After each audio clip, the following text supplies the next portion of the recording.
داعش اور القاعدہ ظاہر ہے کہ بہت انٹرنیشنل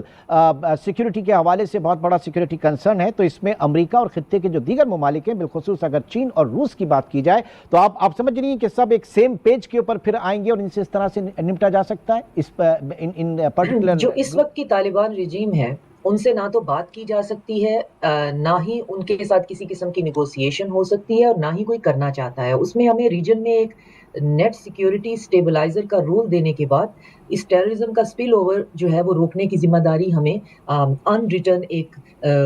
ان کہا سا ہمارے اوپر ایک ہمارے سے ایگریمنٹ ہے کہ جی یہ کام آپ نے کرنا ہے، یہ کام ہم نے نہیں کرنا ہے۔ اس کا سپل اوور سینٹرل ایشیا سے لے کر اس سے آگے تک جو ہے اس کو روکنے کی ذمہ داری بہت سے ملکوں کی ہے۔ اب پرابلم یہ ہے کہ اگر ہم کوئی کالکولیشن نہیں کرنا چاہتے تو پھر ہمیں ایک ریسیپروکل میک شفٹ ارینجمنٹ وہاں پہ کرنی چاہیے، جو کہ reciprocal in the term of کہ جو ہمارے ساتھ ایڈمنسٹریٹو لیول پر مسائل کے حل کے لیے تیار ہو، جو کہ اس وقت کی حکومت نہیں ہے،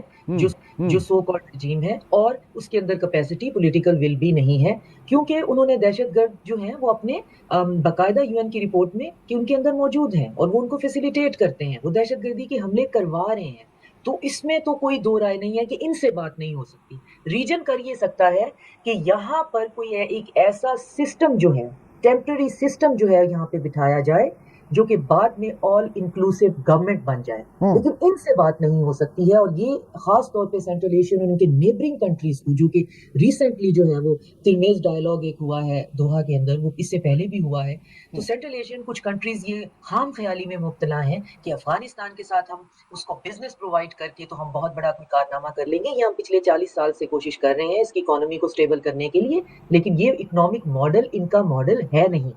تو یہ بھی کوشش کر کے دیکھ لیں۔ تو میرا یہ خیال ہے پاکستان کو اپنا سٹانس اس سے زیادہ فرم کرنا ہوگا ڈپلومیٹکلی، اور لوگوں کو